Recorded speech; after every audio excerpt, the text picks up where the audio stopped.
मुजरा व्यासपीठावरील शिवसेनेचे सर्व पदाधिकारी, महिला आघाडी आणि उपस्थित सर्व शिवसेनेचे, म्हणजे हे काय जाहीर सभा झालेली आहे आणि मला वाटतं की तुम्ही महानगरपालिकेच्या प्रचाराच्या सभेचं नारळ इथे फोडलेलं आहे.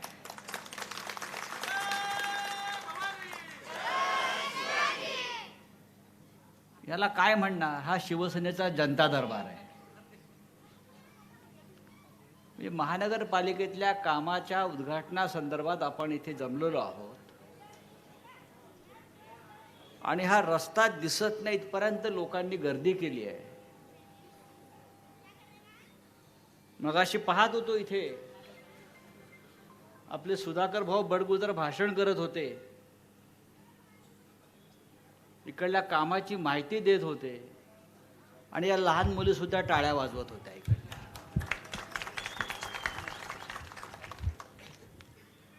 कालपासून पाहतोय की अनेक विविध प्रकारची विकास कामांची आपण उद्घाटन करतो आणि आजचा हा कळस आहे. हा जो तुम्ही मला मगाशी नाला नावाची नदी दाखवलीत, म्हणजे नदीचे नाले होताना पाहिलेत मी, पण नाल्याची नदी होताना मी नाशिकमध्ये आपल्या शिवसेनेच्या माध्यमातून प्रथम पाहतो. म्हणजे अगदी कोविड काळामध्ये गंगेचा सुद्धा प्रेत वाहून नेणारा नाला झाला होता. अख्ख्या जगाने पाहिलं आपली पवित्र गंगा वाराणसीपासून हरिद्वार वाहत असताना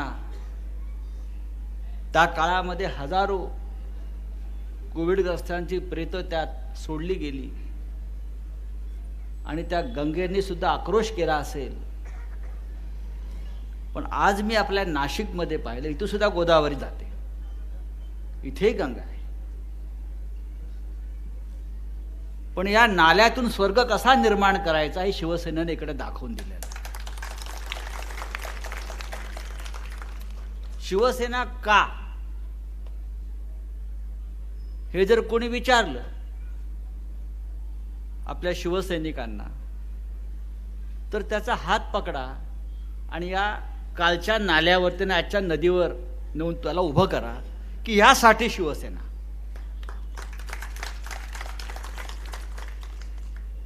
आता भारतीय जनता पक्षाची इकडे सत्ता आहे 5 वर्ष, महाराष्ट्रात सुद्धा होती आणि देशात सुद्धा आहे.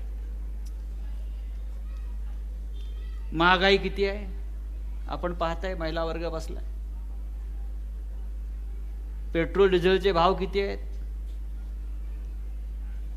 बेरोजगारी किती वाढली आहे. पण ह्या सगळ्यावरती कोणी काहीही बोलत नाही. जर कोणी गेलं भारतीय जनता पक्षाच्या नेत्यांकडे आणि विचारलं, अरे मी बाबा डबल ग्रॅज्युएट आहे, मला नोकरी द्या. प्रधानमंत्र्यांनी सांगितलंय की प्रत्येक वर्षी 5 कोटी लोकांना नोकऱ्या देऊ. आज 10 वर्ष होत आली, नोकरी मागायला गेलो की घोषणा देतात भारत माता की जय. महागाई कमी करायला सांगितले आमच्या महिलांनी, तर जमतात आणि म्हणतात भारत माता की जय. काही विकासासंदर्भात प्रश्न विचारले की म्हणतात भारत माता की जय. अरे ती भारत माता आमची सुद्धा आहे. तीच भारत माता तरुणांना नोकरी देत नसेल तुमची, ती भारत माता महागाई कमी करत नसेल, ती भारत माता गोरगरिबांच्या चुली पेटवत नसेल, तर ही भारत माता तुमची भारत माता वेगळी, आमची भारत माता वेगळी आहे, लक्षात घ्या. भारत माता ही आमची आहे आणि भारत मातेचा अर्थ असा आहे, या देशातल्या प्रत्येकाला रोटी, कपडा, मकान, अन्न, वस्त्र, निवारा देणारी आमची भारत माता आहे. महाराष्ट्रामध्ये जिथे जिथे शिवसेना आहे तिथे भारत मातेचं हे वेगळं रूप तुम्हाला दिसेल. महिलांच्या मागे उभी राहणारी, गोरगरिबांच्या मागे उभी राहणारी, नाल्यांचे नदी करणारी, ठिकठिकाणी रस्ते निर्माण करणारी, कामं करणारी, लोकसेवा करणारी ही भारत माता. गेल्या काही दिवसापासून जेव्हा महागाई वाढायला लागली आणि भारतीय जनता पक्षाविषयी लोकांच्या मनामध्ये संताप आणि चीड निर्माण व्हायला लागली, तेव्हा एक नवीन युक्ती काढली. हनुमान चालीसा वाचा, हनुमान चालीसा वाचा, मशिदीसमोर भोंगे लावा. या दोन गोष्टीमुळे तुमच्यासारख्या तरुणांना नोकऱ्या मिळणार असतील, महागाई कमी होणार असेल तर वाचा. ही आमच्या श्रद्धेची स्थान आहेत. हनुमान चालीसा, अरे रामाच्यासाठी लढाई शिवसेनेने केलेली आहे, तुम्ही केली का? हनुमानाची गदा आमच्या हातामध्ये आहे, धनुष्यबाण आमच्या हातामध्ये आहे. आणि जेव्हा जेव्हा या देशावर संकट आलेलं आहे तेव्हा हिंदू हृदय सम्राट बाळासाहेब ठाकरेंनी आणि शिवसेनेनी हे धनुष्यबाण आणि गदा गरागरा फिरवून शत्रूचं मस्तक फोडलेलं आहे. पण आता आम्ही महागाईवर प्रश्न विचारला की म्हणतात भोंगे लावा. आज कोल्हापूरच्या विधानसभेचा निकाल लागला, भारतीय जनता पक्षाचा दारुण पराभव झाला, लोकांनी भोंगे उतरवले तुमचे. जनता शहाणी आहे, जनता अत्यंत शहाणी आहे. या महाराष्ट्रात आज उद्धव ठाकरे यांच्या नेतृत्वाखाली महाविकास आघाडीचं राज्य उत्तम प्रकारे सुरू आहे. या सरकारची बदनामी करण्यासाठी रोज नवीन नवीन युक्त्या निर्माण केल्या जातात. महाराष्ट्रात काही जमत नाही, महाराष्ट्रात कोणी त्यांना काही विचारत नाही, म्हणून केंद्रातून सीबीआय, एका ईडी असे नवीन नवीन हत्यारं वापरतात आणि आमच्या मागे लागतात. पण आम्ही त्यांचे बाप आहोत. अंगावर या तर शिंगावर घेऊन आपटू ही शिवसेना आहे, लक्षात घ्या. हा महाराष्ट्र आहे. भारतीय जनता पक्ष असेल किंवा महाराष्ट्राच्या अंगावर चाल करून येणारे कोणी असतील, ही बाळासाहेब ठाकरेंची शिवसेना तुम्हाला शिंगावर घेऊन आपटल्याशिवाय राहणार नाही. मी नाशिकमध्ये पाहतोय, कालपासून पाहतोय, अनेक वर्ष मी नाशिकला येतोय. नाशिकमध्ये विकासाची कामं जेवढी शिवसेनेने केली सत्तेवर नसताना सुद्धा, मग अशी मी अप्पा करंजकरांचं जे ऐकलं ते बरोबर आहे, सत्तेवर असून त्या भारतीय जनता पक्षाच्या नगरसेवकांच्या वॉर्डामध्ये याच्या 10% सुद्धा कामं झालेली नाही आहेत. कारण महापालिकेच्या माध्यमातून, नगरपालिकांच्या माध्यमातून कामं कशी करून घ्यावी हे फक्त शिवसेनेच्या नगरसेवकांनाच बाळकडून मिळालेलं आहे.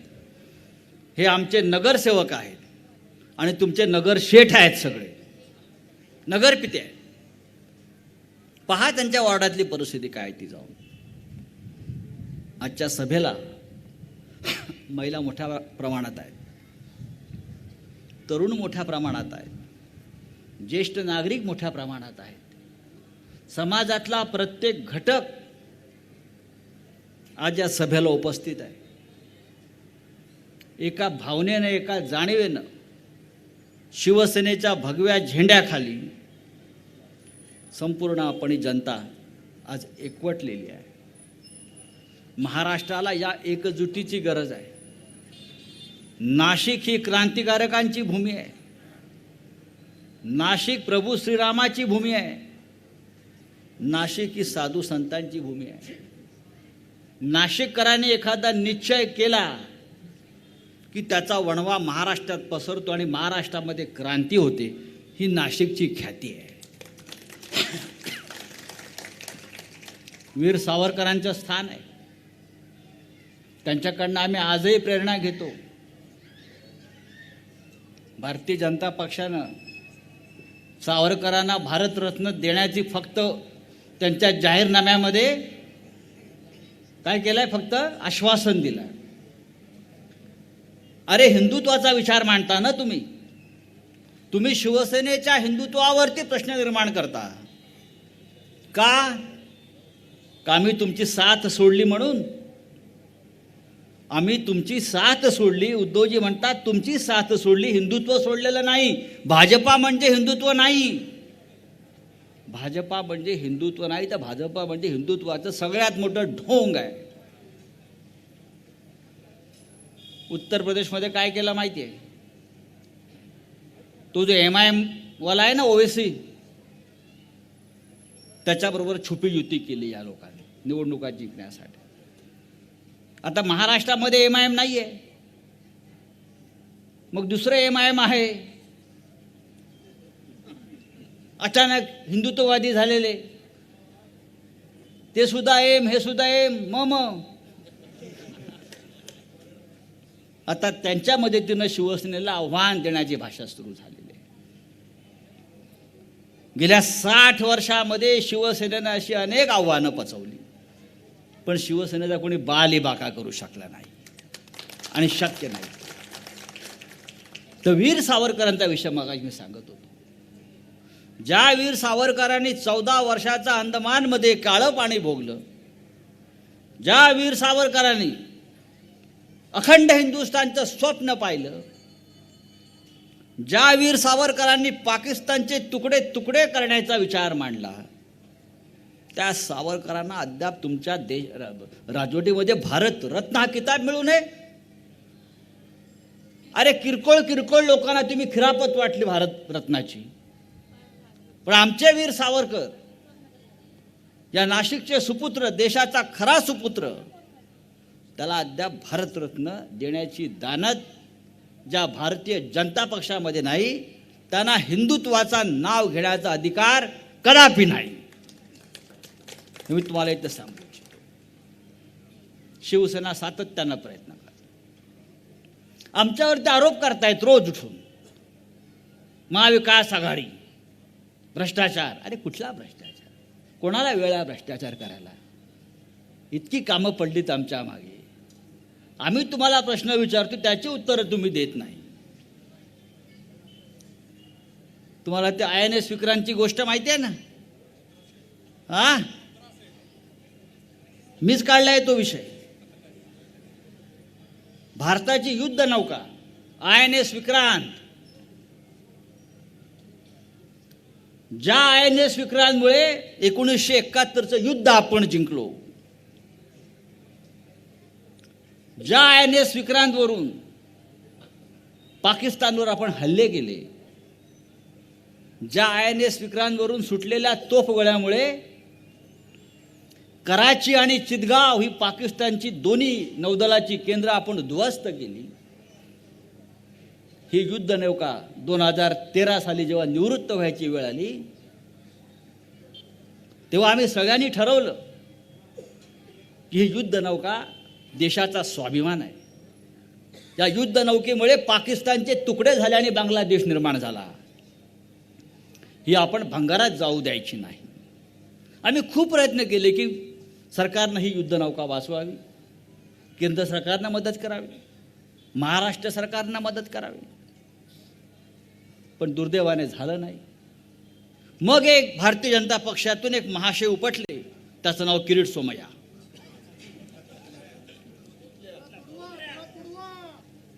आणि त्यांनी जाहीर केलं, जर सरकारला जमत नसेल तर मी या युद्ध नौकेसाठी 140 कोटी रुपये जमा करून देतो लोकांकडून. किती? 140 कोटी. गरज होती 60 कोटीची. हे म्हणतात 140 कोटी. आणि मग त्यांनी असे मोठे मोठे डबे जमवले, 700-800 डबे. सेव विक्रांत, विक्रांत वाचवा, विक्रांत वाचवा. लोकांकडे गेले आणि पैसे गोळा केले. लोकांनी विक्रांतसाठी, देशासाठी एक राष्ट्रीय भावनेनं हजारो लाखो रुपये त्यात दिले, त्यांना दिले, त्या डब्यात टाकले. लोकांना वाटलं या पैशाचा वापर योग्य ठिकाणी होईल, कारण या महाशयाने सांगितलं होतं भारतीय जनता पक्षाच्या, हे पैसे मी जाऊन राजभवनामध्ये जमा करेन. म्हणजे केंद्र सरकार, हे पैसे केंद्र सरकारला जातील, राज्यपाल केंद्र सरकारला देतील आणि आपण आपली युद्ध नौका वाचवू. पण आता 2 महिन्यापूर्वी समजलं की ह्यांनी गोळा केलेले 58 कोटी रुपये हे राजभवनात पोचलेच नाहीत. आणि त्याच्यावर गुन्हा दाखल झाला. हे 58 कोटी रुपये गेले कुठे? या देशाचे, या जनतेचे.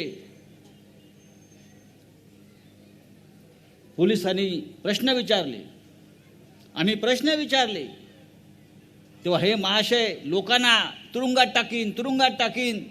तेव्हा हे महाशय फरारी झाले.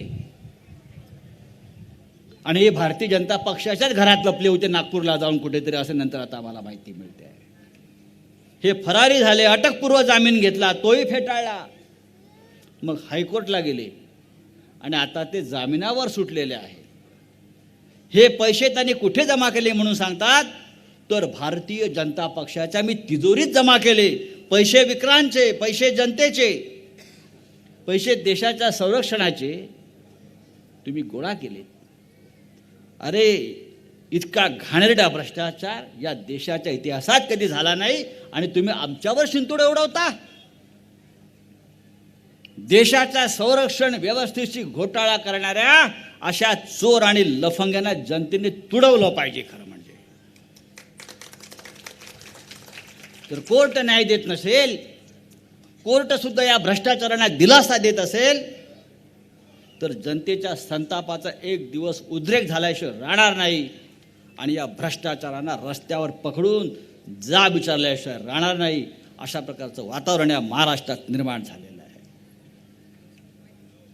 भाजपचा दुसरा एक घोटाळा मी परवा काढला, टॉयलेट घोटाळा, संडास घोटाळा. म्हणजे कुठे कुठे पैसे खाल्लेत भाजपवाल्यांनी, कुठे कुठे तोंड बुडवलं आहे.